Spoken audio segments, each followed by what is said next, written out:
Hello. Today is week 10, and today I really just want to give a bit of a recap over some of the things that I feel are most important in deliberate creation. First of all, we are energy beings. Everything is energy. Everything is the same energy. Nothing is good or bad until we label it as such. There's higher frequencies and lower frequencies. And when we are in a mixed frequency, when we're feeling mixed energy in the body, that's when we feel uncomfortable. That's when we label it bad. But actually, it's only guidance. So we're all the same energy. I'm the same energy as this chair I'm sitting on and the garden you can see behind me. It's all consciousness. It's all source. It's all God, whatever you want to call it. In actual fact, it's all energy. It's all thinking stuff. Thoughts are energy. Thoughts are only directive energy. And thoughts are actually our first manifestation.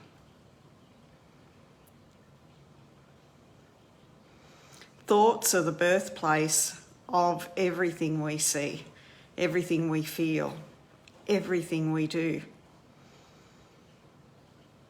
And that's why thoughts are so important. Because everything is energy and nothing is ever created or destroyed, and because all are one, there's no dividing line between me and my environment. There's no dividing line between me and you. It's only our senses that do that. Our senses pick up certain frequencies of energy and they make it appear as if it's physical. They make it appear as if it's separate to us. And in actual fact, we're only recognising, becoming aware of less than 1% of actually everything that's right in front of us. Less than 1%.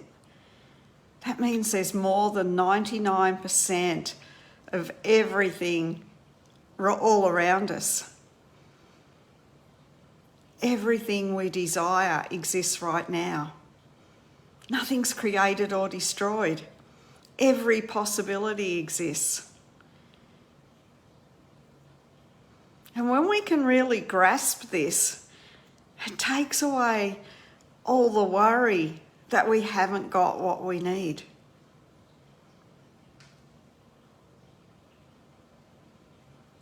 Everything is available in the moment that we align to it.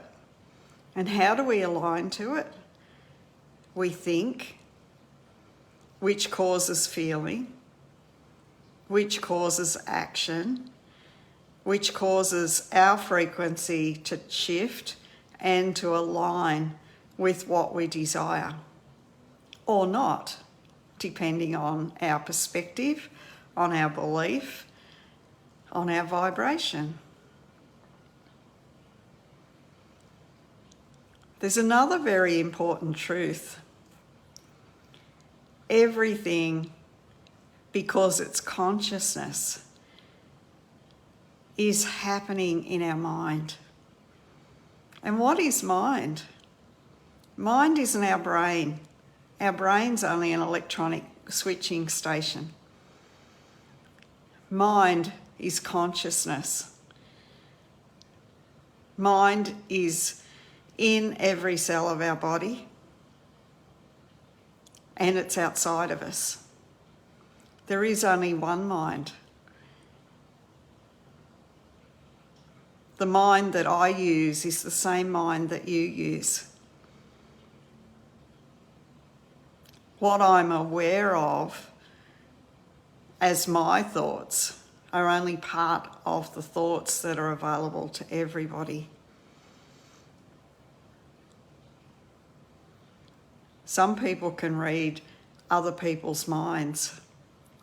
Actually, they're only picking up on your frequency, tuning into your station, and then receiving the same thoughts as you're receiving.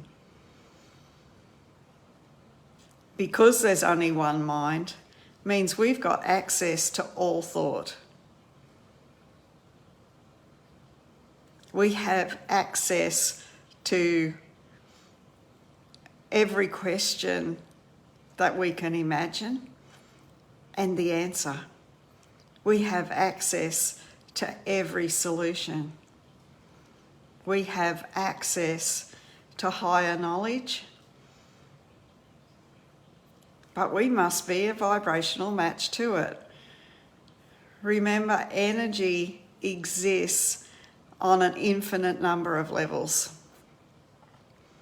And each level of frequency contains a whole new world.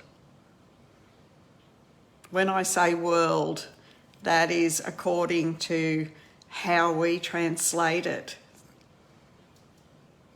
Mostly through our physical senses, because that's what most of us use to detect what's real.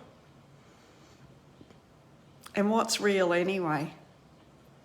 Everything we can sense with our five senses is a frequency, but it's so easy for us to be aware of it because it's a vibrational match to us. But remember, we're only aware of less than 1%. So by shifting our thought, we shift our frequency, we shift the way we act, and we have access to a whole new range of frequencies. And in every single moment, we're actually changing. We're actually brand new. We're actually recreating ourselves in every single moment. There is actually no movement. Everything is the same, unmoving, and yet moving all at once. When I move my hand, that's actually like a movie film. If you can imagine a movie film, it's a series of still shots with a little space in between each one. Each shot is a brand new photo, but when it's shown in succession, which means put into order by our mind to make it look as if it's progressing, we have the sense of movement. And time is movement. Time is the space, the distance between two singular moments. It's the recognition of where I am and where I'm going, where I am and where I was. And it's all a trick of the mind. It's the continuation from one moment to the next, according to our senses. But everything's happening now. And every single possibility we could ever desire exists right now because nothing's created or destroyed. And there's infinite numbers of me on every single frequency, living out different possibilities. And when I choose to follow a desire, which is an instinctive urge given to me by my source, by my soul self, to experience something new, to step into different thought, to step into different vibration, to understand myself better, to experience more of who I am. then I move into a different frequency and I experience something new. So when I set a goal, a desire, first of all, it's a message from Source saying, hey, this will be fun, this will give you expansion, go do it. And it feels good because it is something that's part of me. And because I can feel it, because I can think it, it already exists.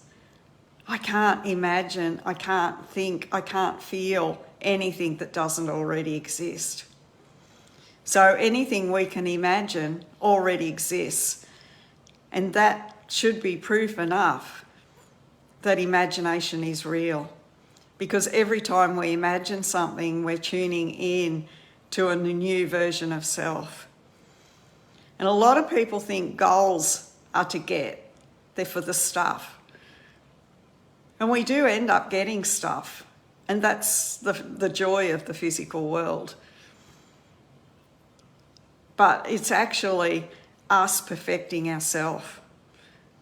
We are given a goal so that we can take control of our thought, we can play with our frequency, we can fine-tune ourselves to become more of who we are. A goal isn't to get, a goal is for us to grow, to become aware of more of ourselves. Our self-image is very important. Many of us think that our self-image is who we are, that we're just like this, we can't change it. And that's absolute crap. Our self-image is nothing more than an understanding of ourself that we've got through the perspective of the life we've lived so far. It's a belief system we've adopted through our experience in the physical world, mostly unknowingly, because most of our subconscious programming, which includes our personality, was fully developed by the age of 8 and then perpetuated. You know, I've shared before, I believed I was fat as a child. I'm sure I overheard somebody saying something, I picked up on it, might have been true or it might not, might have been talking about someone else, but I believed I was fat. And I let that affect me all the way through my life. And it was only recently when I was going through old photos, I asked my mum, where are all my fat photos? She told me I was never fat. There was not one photo of me where I looked fat. But I believed I was fat. And I believed I was shy. And I've allowed that shyness to affect me up until only a few years ago. My life was very small, very small. I was a hermit.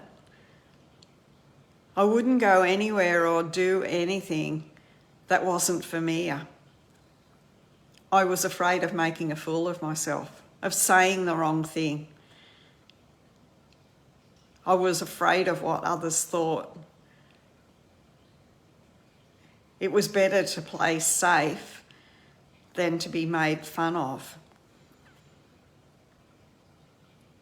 But believing all of these things about myself kept me locked up in this little world that I believed was real and dangerous, and I lived to avoid. In fact, I didn't live, I existed. Sure, I had great moments in my life, you know, the births of my children and things like that. Love them dearly. However, there's so many opportunities that I overlooked all of my life because of my beliefs about myself. And most of us think we're this meat suit, that we've got this personality that we can't change. When all of that is just a programming. You can have the most powerful computer in the world, which you do have, and yet you're running an old program, a program from 20, 30, 40, 60 years ago. And therefore nothing's changing.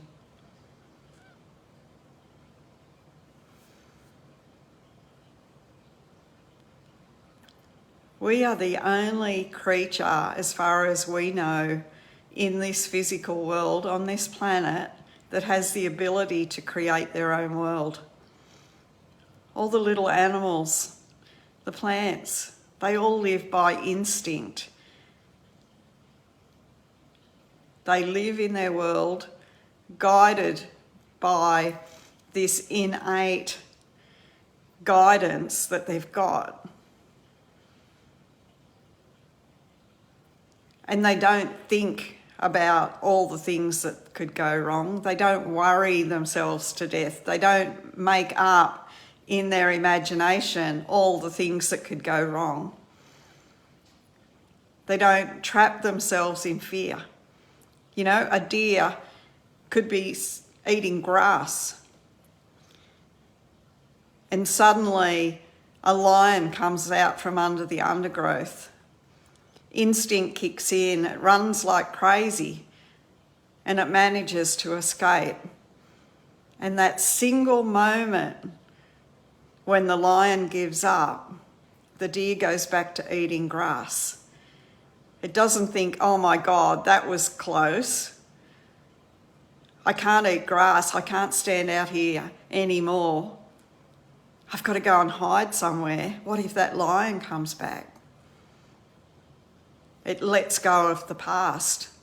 In fact, the past doesn't exist. The future doesn't exist. Animals live in the present. And the only variation to that is some of our domestic pets.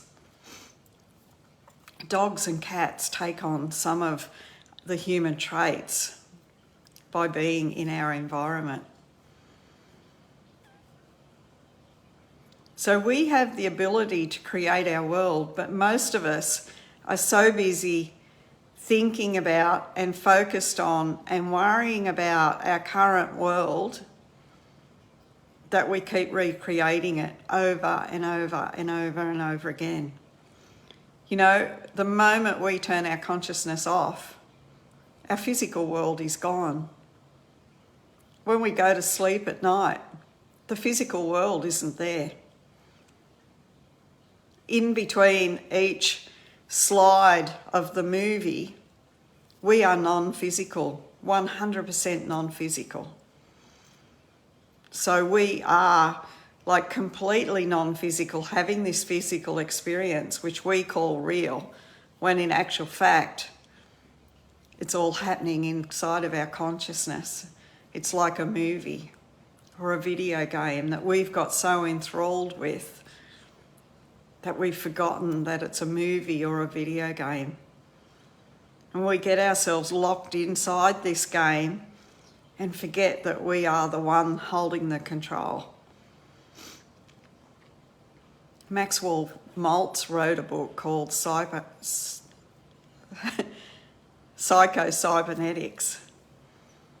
It talks about this same thing. You know, a rocket ship fails its way to the moon. It heads off, gets a little bit of wind or, I don't know, change in frequency, and it heads off course. And then the GPS brings it straight back. A plane does the same thing. They said a plane, when it's on autopilot, even regular pilot, when it's flying between two major cities, it's off course more than it's on course, but it keeps self-correcting. And we keep self-correcting too. And that self-correcting inside of us is our subconscious mind. It's that program that we've got running. Until we reset that program, we're going to stay in the same program, headed towards the same things. Until we think something new, until we're brave enough to make a decision that's new, until we start breaking habits, nothing changes. We stay on the hamster wheel. We stay locked in that same movie, in that same video game, over and over and over and over and over and over again.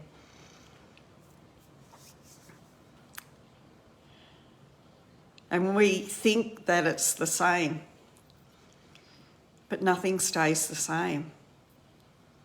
Everything's moving frequency-wise. It's evolving. And it's either in expansion or it's in contraction. Energy never sits still.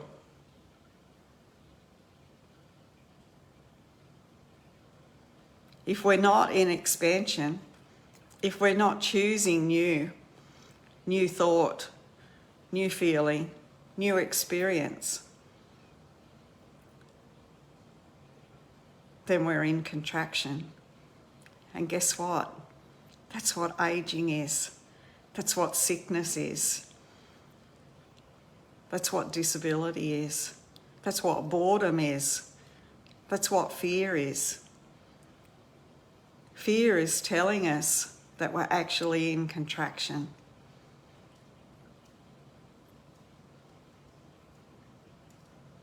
I can't consent to living in contraction.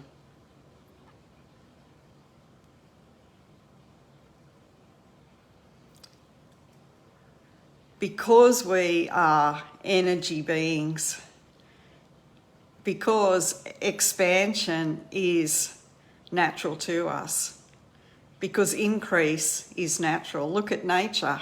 It's constantly reproducing itself.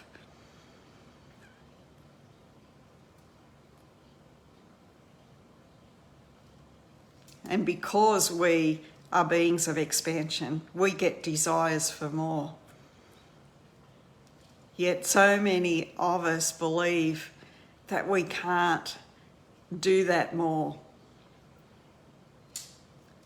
We logic ourselves into trying to stay the same.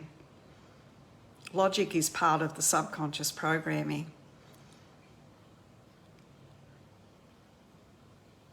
And actually what we're doing is logicking ourselves into contraction, into disintegration.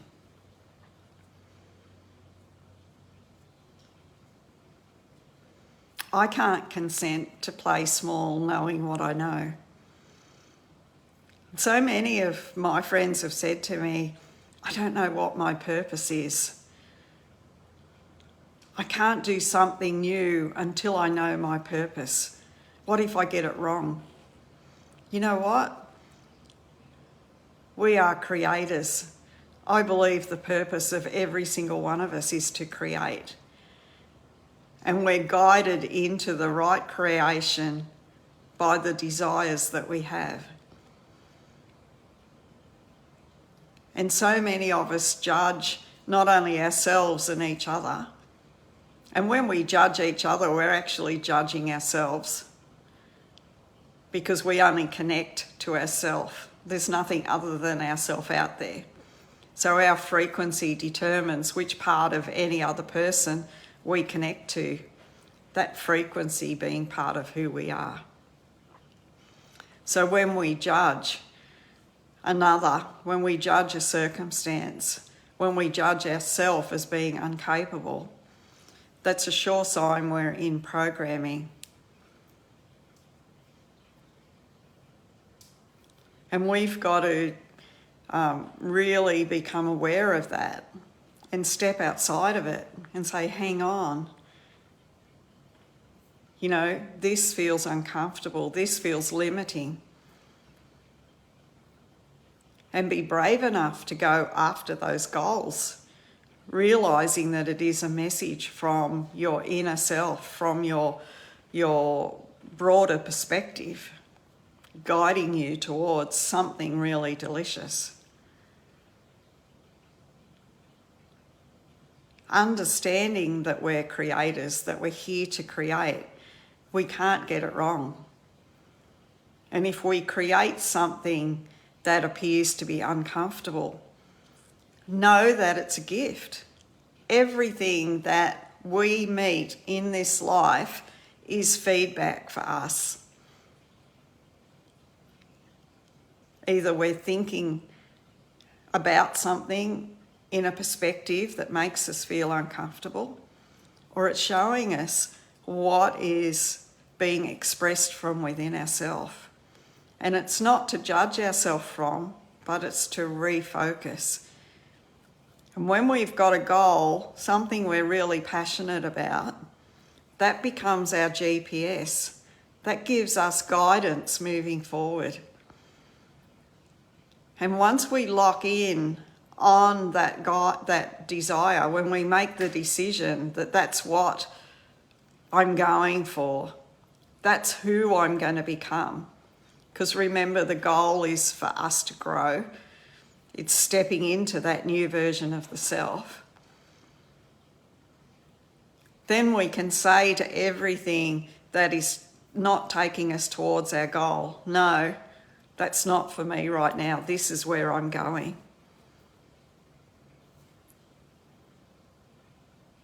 And knowing that everything is created by thought.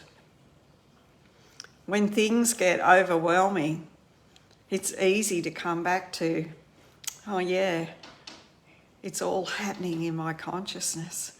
It's all just a story. I'm not threatened here.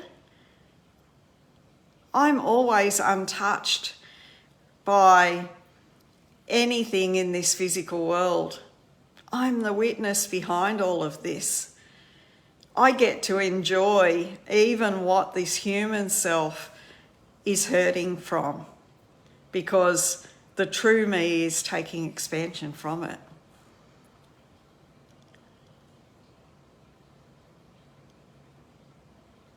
So I choose to live in expansion constantly.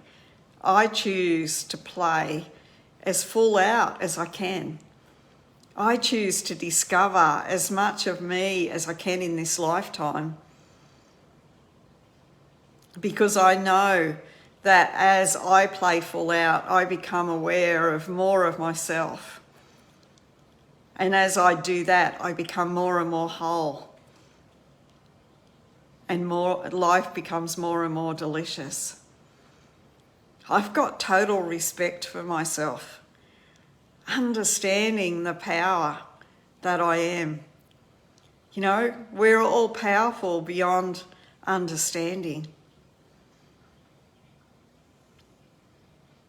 We have so much energy locked up in the hydrogen of our cells that we could light up a whole, highly mechanised city for more than a week.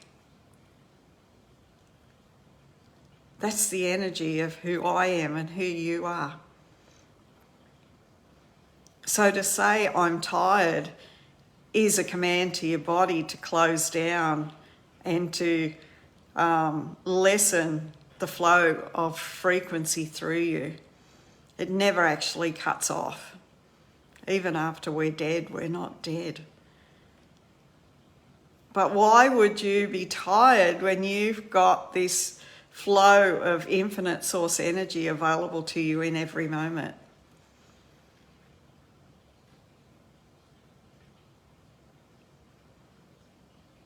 I love who I am. I love what I'm able to achieve. I have faith in my knowing, belief in who I am. I love and trust myself. And I know that absolutely everything is possible. It already exists. I don't have to manifest anything. All I need to do is align with the frequency of it. And that comes about because of my thinking. because of who I believe I am. So who do you believe you are? What thought do you choose to believe in moving forward? What frequency do you choose to hang out in? Do you choose to be in control of your mind, to be a deliberate creator? Or do you choose to be in reaction to what's already around you? Most people give their physical reality that power over them. They become victim to circumstance, victim to the bank balance.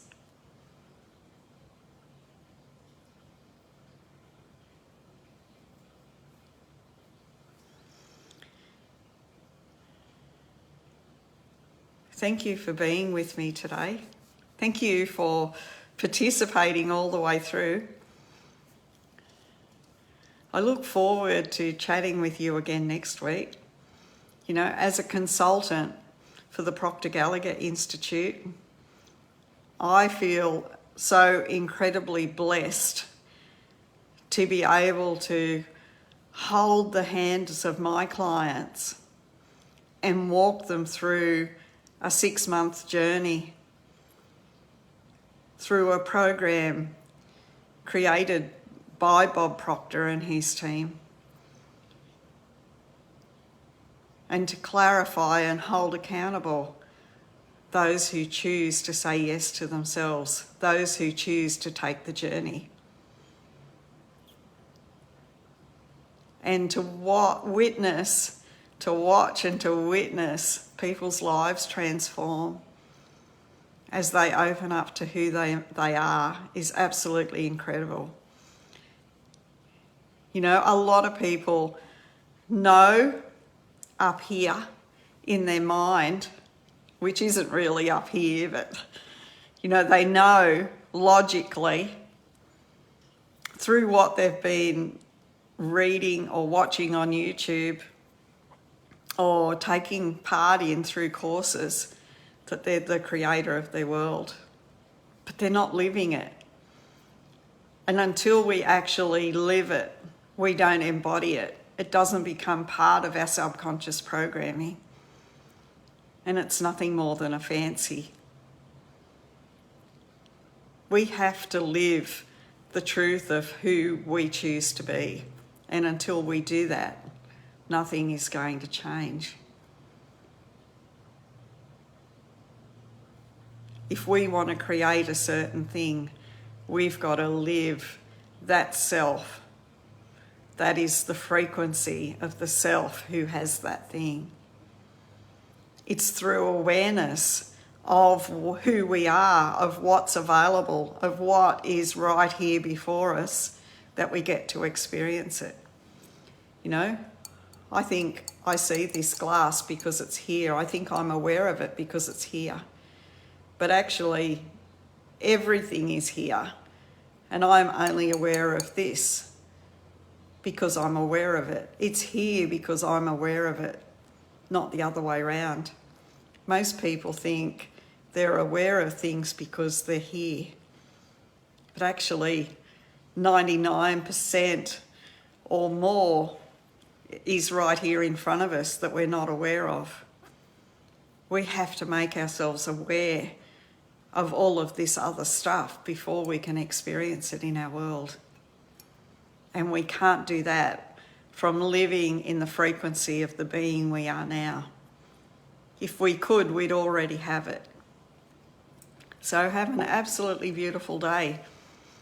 If you're wanting to expand, to embody all of this, if you're ready to invest in yourself, reach out.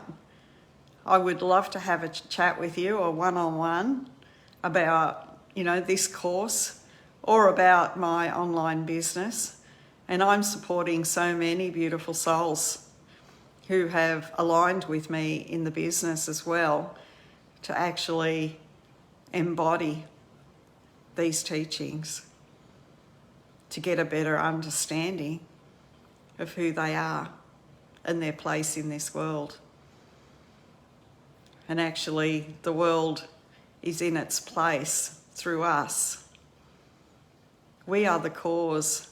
Our world is the effect. Have an absolutely beautiful day, and I look forward to chatting next week. Bye for now.